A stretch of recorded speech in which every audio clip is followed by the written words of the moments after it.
one last thing. Everybody's, I was going to have a long discussion about this, but I'm just going to have to do a short one. I keep on asking you guys to read the paper and the news. Grant, you're not allowed to answer this one. This is the 10th anniversary of a very significant event in American history. What is it? Oh, can I say The assassination of a bunch of students out of school. students out of high school. Columbine. Yeah. Columbine, Columbine. Colorado. Yay. There is a movie done by Michael Moore called Bowling for Columbine. Because the two guys, Klebold and I never remember the other guy's name. Evidently, before they did the massacre, they went out bowling. So intimidating. That was their last thing they did. Bowling? They went bowling. Yeah, they shot themselves at the end, didn't they? Yeah. Evos. But it was basically about how easy it is to get guns in this country. Especially in college. And yeah, and Michael Moore is a member of the NRA. Yeah.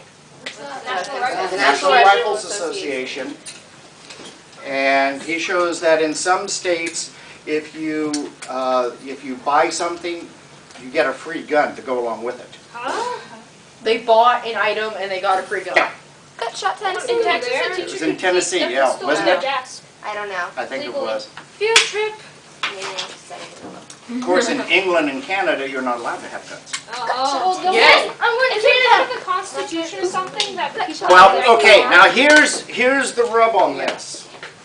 And I didn't want to get into a full one because it's the Constitution has a grammar fault in it when it comes to the Second Amendment to the Constitution about the right to bear arms, because it says a well-armed militia May have weapons. being necessary to there's an extra comma in there that is what the NRA is basically saying, that the founding fathers said the well-armed militia and everybody else. And the people who want some sort of gun control are saying, no, it was just for a well-armed militia. I agree. Because there were still threats from England, you know, the War of 1812, Yep. and there were still threats from France because they got pissed off about the whole Canadian thing, Hey, Canadian, and the New Orleans and the Louisiana Purchase. Oh, yeah. And there were That thing. still threats by Spain Oh. over Texas. You know, remember the Alamo? Remember the Alamo? I got a joke about that. I'll tell you later. If you've ever seen Glenn Beck, who is somebody that has even less gray matter than Me. no,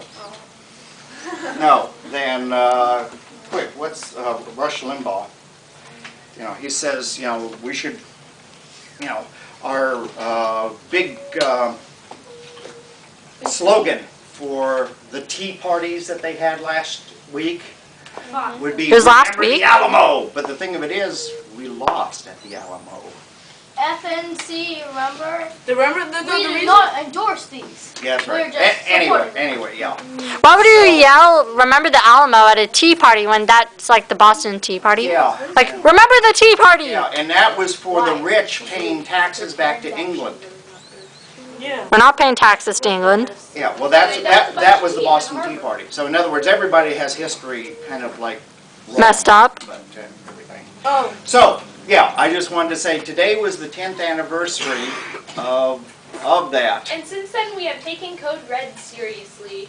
Yeah. And today is also Weed Day. Yeah.